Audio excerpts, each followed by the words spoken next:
Mi padre me abandonó y se convirtió en el papá perfecto para sus hijastras. Les pagó la universidad, las llevó a Europa y le regaló a una el collar de mi abuela que era para mí.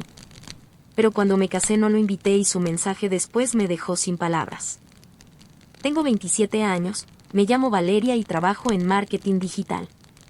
Hace unos meses me casé con el hombre que amo, pero mi padre no estuvo presente para ver ese momento. Y siendo sincera, todavía hay mañanas en las que me despierto y me pregunto si tomé la decisión correcta con respecto a él. Sin embargo, cuando repaso todo lo que pasó, se me aclaran las ideas y entiendo que hice lo que era mejor para mí, aunque doliera. Creo que lo más lógico es empezar desde atrás, desde cuando era niña. Mi papá, Ricardo, no era un padre como tal, sino más bien alguien que simplemente compartía la misma casa con nosotras. Vivíamos bajo el mismo techo, pero emocionalmente estaba a años luz. Crecí junto a mi hermana Lucía, que es 2 años menor que yo, y las dos compartíamos esa sensación constante de que estorbábamos. Era una impresión difícil de explicar, pero muy real. Cada vez que entrábamos a una habitación donde él estaba, soltaba un suspiro pesado o ponía esa cara de fastidio, como si pensara, ¿y ahora qué quieren? Nunca mostraba interés por nuestras vidas. Jamás nos preguntó cómo nos iba en la escuela, ni apareció en festivales, partidos o presentaciones.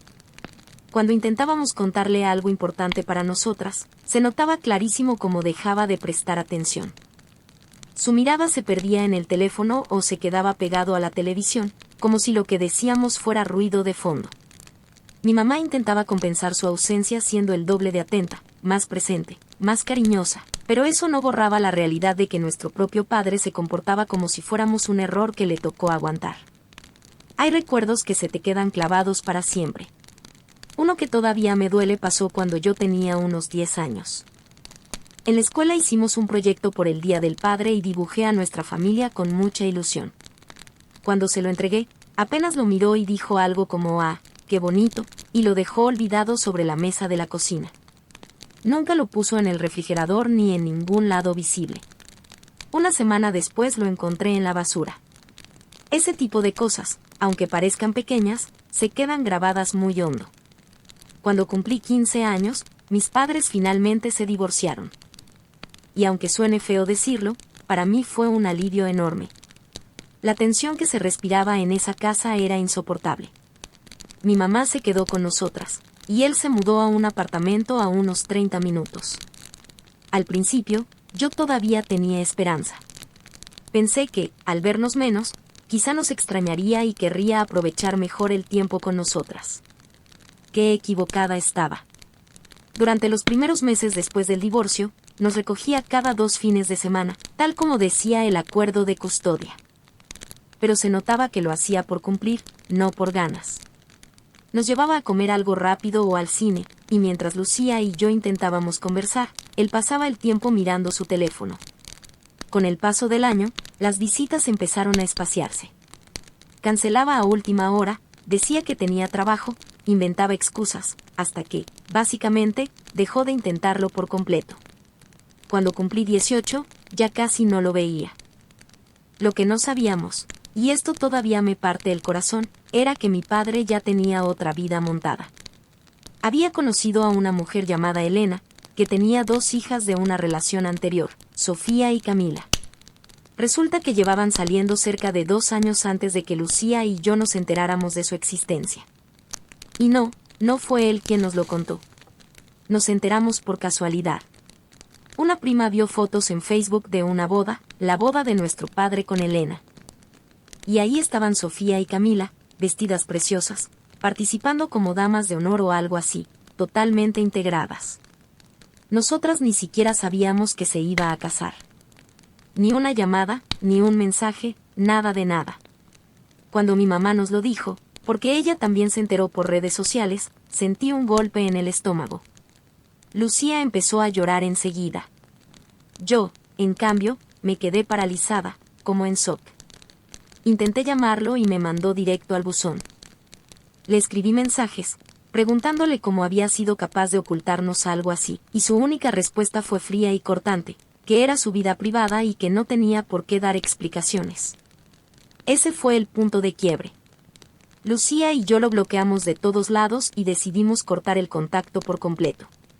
Yo tenía 20 y ella 18. Fue devastador, sí, pero también liberador de una forma extraña. Era como aceptar por fin algo que siempre habíamos sentido, nunca fuimos su prioridad. Pasaron unos 3 años sin saber nada de él. En ese tiempo apareció Mateo en mi vida. Y él es todo lo que mi padre no fue. Es atento, cariñoso y de verdad escucha cuando hablo. Desde el principio demostró que quería construir algo serio conmigo.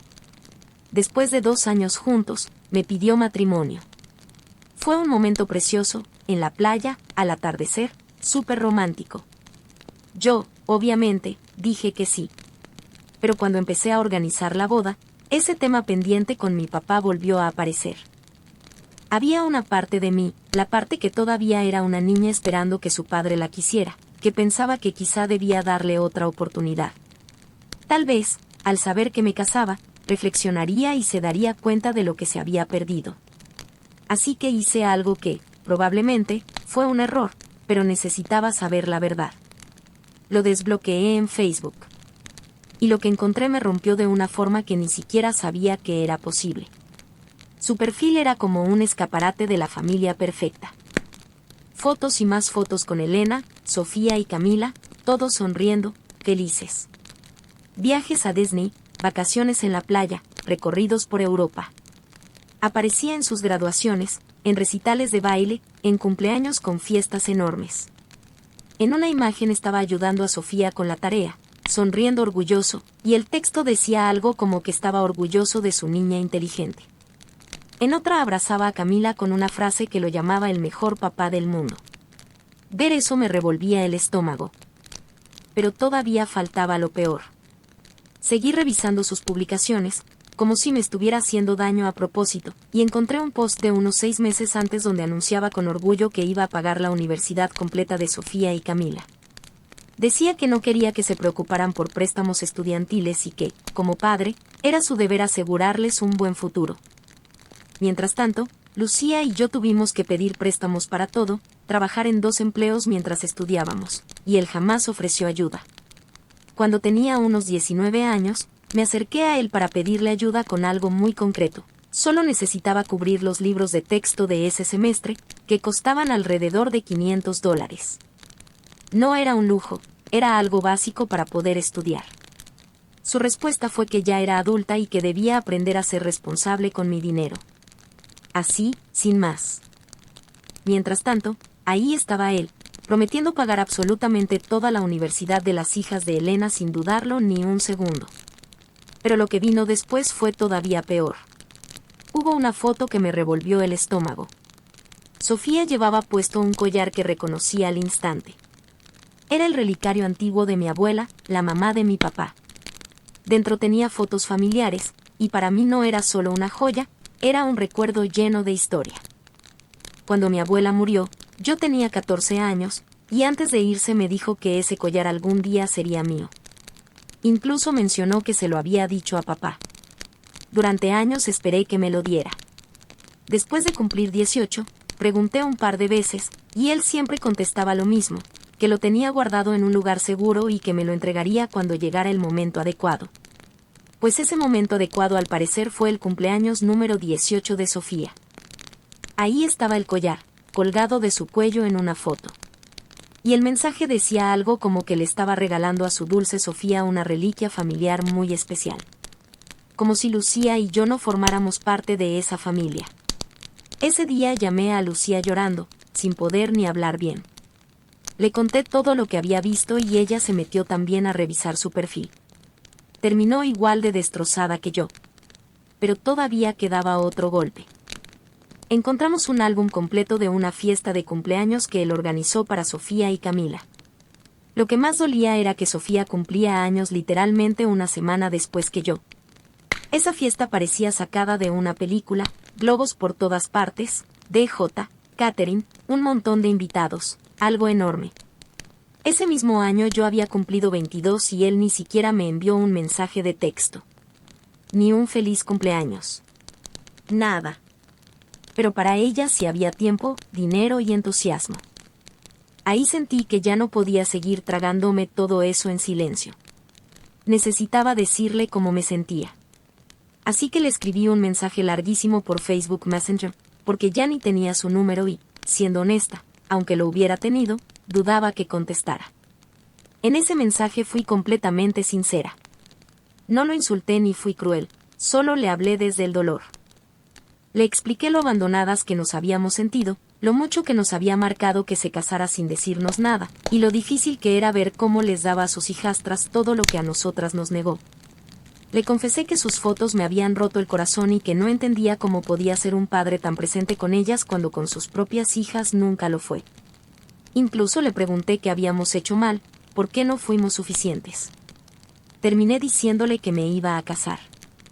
Le admití que una parte de mí quería que estuviera presente, pero que al mismo tiempo no sabía si podía tenerlo en el día más importante de mi vida, cuando había faltado en casi todos los otros momentos importantes. Yo esperaba que él respondiera. Pensaba que, tal vez, por fin tendríamos esa conversación pendiente desde que yo era niña. Pero no fue así.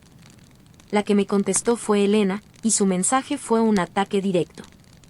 Me dijo que yo era una malagradecida, que mi padre había hecho lo que había podido con recursos limitados, y que era egoísta de mi parte esperar que pusiera nuestras necesidades por encima de las de su nueva familia. También comentó que Sofía y Camila habían sufrido en su divorcio anterior y que Benjamin solo estaba intentando ser el padre que ellas nunca tuvieron. Según ella, eso no nos quitaba nada a nosotras porque ya teníamos una madre presente. Como si una cosa reemplazara a la otra. Además, me acusó de estar celosa, de intentar arruinar su matrimonio con mis berrinches, y terminó diciendo que si no podía alegrarme por la felicidad de mi padre, entonces era mejor que me mantuviera lejos de sus vidas.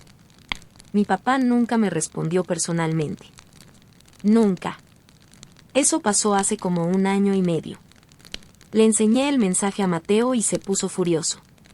Quería llamar a mi padre y decirle de todo, pero yo lo frené porque sabía que no valía la pena. Mi mamá, en cambio, fue un apoyo increíble.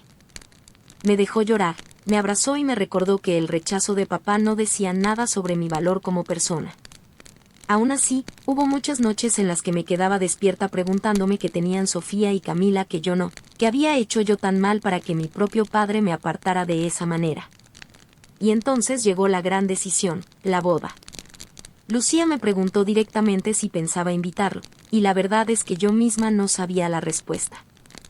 Mateo me dijo que me apoyaría en lo que decidiera, que era mi día y debía hacer lo que me hiciera sentir en paz. Mamá no me presionó, aunque sé que por dentro pensaba que no debía invitarlo. Yo estaba hecha un lío, porque dentro de mí seguía existiendo esa niña que buscaba aprobación, que fantaseaba con que, al verme vestida de novia, él sintiera algo, se diera cuenta de lo que había perdido. Pero un día Lucía me llamó y me contó que papá la había contactado a ella para preguntar si podía asistir a mi boda. A mí no me llamó. Le pidió a mi hermana menor que mediara por él. Cuando Lucía le preguntó por qué no me hablaba directamente, dijo algo como que sabía que yo estaba molesta, pero que tal vez ella podía ayudar. Ni siquiera era capaz de reconocer el daño que había causado. Para él, yo solo estaba molesta, como si fuera un capricho. Esa noche me quedé despierta hasta las 3 de la mañana pensando en todo. Recordé cada vez que lo esperé y no llegó, cada promesa rota, todas las veces que me hizo sentir invisible. Pensé en las fotos con Sofía y Camila, en el collar de la abuela, en esa fiesta de cumpleaños, en todo lo que había pasado. Y ahí lo entendí. Si lo invitaba solo porque una parte de mí seguía buscando su aprobación, después me arrepentiría. Él no había cambiado. Seguía siendo el mismo hombre que nos dejó de lado, solo que ahora con otra familia a la que sí eligió querer. Invitarlo sería darle un lugar de honor en mi día más especial cuando nunca se ganó ese derecho, cuando no estuvo presente en casi nada importante de mi vida. Así que tomé una decisión. Le dije a Lucía que le transmitiera que no iba a invitarlo. Y no lo hice desde la rabia ni por venganza. Tomé esa decisión porque por fin entendí algo básico pero poderoso: tenía que cuidarme. Necesitaba poner límites claros y empezar a priorizar mi tranquilidad mental por encima de una relación que siempre me había hecho daño. Cuando se lo conté a Mateo, me rodeó con los brazos y me dijo que estaba orgulloso de mí. Sabía que no había sido fácil, pero estaba convencido de que era lo correcto. Mamá también lloró un poco, aunque sus lágrimas eran más de alivio que de tristeza. Me aseguró que estaría conmigo en cada segundo de ese día. Y la verdad es que mi boda fue, sin exagerar, uno de los días más felices de toda mi vida. Me desperté con una paz que no sentía desde hacía años, como si por fin me hubiera quitado un peso enorme del pecho. No hubo ansiedad, ni ese miedo constante de ¿y si papá aparece de repente? Tampoco existía la preocupación por cómo reaccionaría Elena. Solo había alegría, de la buena, sin sombras. Mamá me ayudó a ponerme el vestido. Cuando me vio lista, se emocionó muchísimo y me dijo que estaba preciosa. También comentó que mi padre se estaba perdiendo ver a su hija mayor en uno de los momentos más importantes de su vida, pero que esa pérdida era de él, no mía. Y tenía razón. Cuando llegó el instante de caminar hacia el altar, fue ella quien me acompañó. Llevaba un vestido azul que le quedaba hermoso y una sonrisa que nunca voy a olvidar. Tal vez algunos invitados pensaron que era raro que no fuera mi padre quien me entregara, pero para mí tenía todo el sentido del mundo. Ella fue quien estuvo presente siempre, en cada presentación, cada graduación, cada etapa difícil. Fue quien me sostuvo cuando lloraba por él, quien me recordaba mi valor cuando me sentía invisible. Al llegar al altar y ver la mirada de Mateo, entendí algo muy profundo. Ese amor, esa relación sana que estábamos construyendo, esa familia que empezábamos juntos, eso era lo verdaderamente importante. La ceremonia fue íntima, llena de cariño real. No hizo falta mi padre para que fuera especial. De hecho, su ausencia hizo que todo se sintiera más auténtico, porque solo estaban quienes de verdad querían compartir ese momento con nosotros. Sin embargo, pasó algo curioso ese mismo día. Unas 3 horas después de la ceremonia, papá llamó a Lucía. Ella estaba en plena recepción, así que no contestó. Luego escuchó el buzón de voz. El mensaje decía algo como que le avisara a Valeria que estaba orgulloso de mí y que esperaba que fuera feliz. Nada más. Ni disculpas, ni explicaciones, ni una llamada directa. Solo ese mensaje frío, transmitido a través de mi hermana. Lucía me lo contó una semana después para no arruinar la boda. Cuando me lo dijo, lo único que pude hacer fue soltar una risa amarga. De verdad pensaba que eso bastaba para borrar años de abandono. Después de eso, pasaron meses sin noticias de él. Dejé de mirar su Facebook porque ya no tenía sentido seguir haciéndome daño. Mateo y yo nos mudamos a un apartamento nuevo, conseguí un mejor trabajo, y poco a poco empecé a construir una vida que se sentía completa sin necesitar su validación. Unos 3 meses después de la boda, mi tía, la hermana de papá, me llamó. No hablábamos mucho, pero siempre había sido amable. Me contó que él tenía algunos problemas de salud, algo del corazón, y que la familia pensaba que yo debía saberlo. Luego vino la pregunta de siempre, si iba a visitarlo o al menos a llamarlo. Ahí volvió esa expectativa de que yo debía ser la que diera el primer paso, la que perdonara como si nada. Le respondí con respeto que mi padre había tenido casi 30 años para construir una relación conmigo y eligió no hacerlo.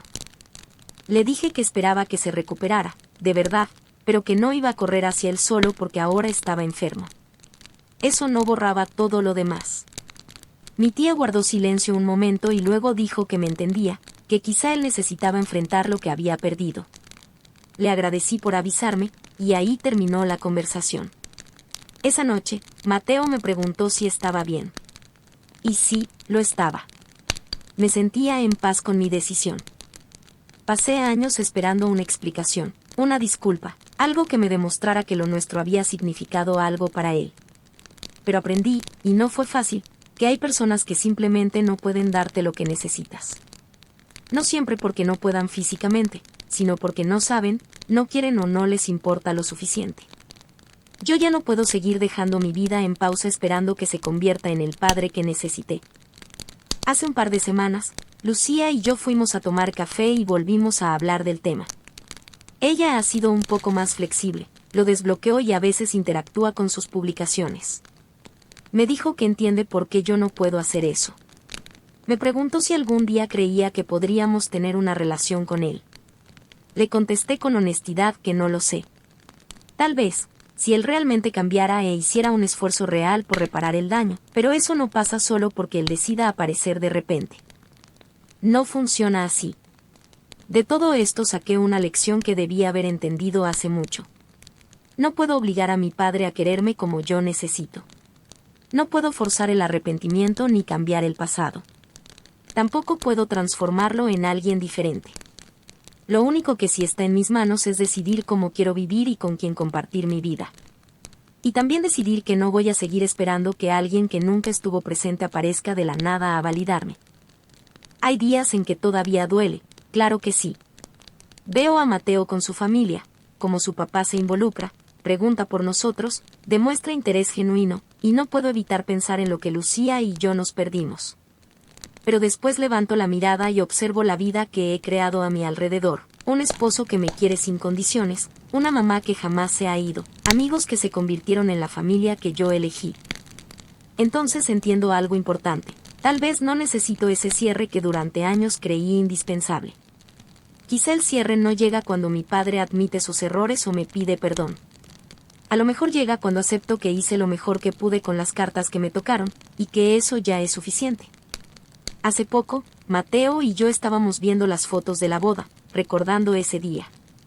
Nos detuvimos en una imagen donde mamá y yo caminamos juntas hacia el altar. Las dos vamos sonriendo, y ella me sujeta del brazo con fuerza, como si quisiera guardar ese instante para siempre. Se nota en nuestras caras lo mucho que significaba ese momento.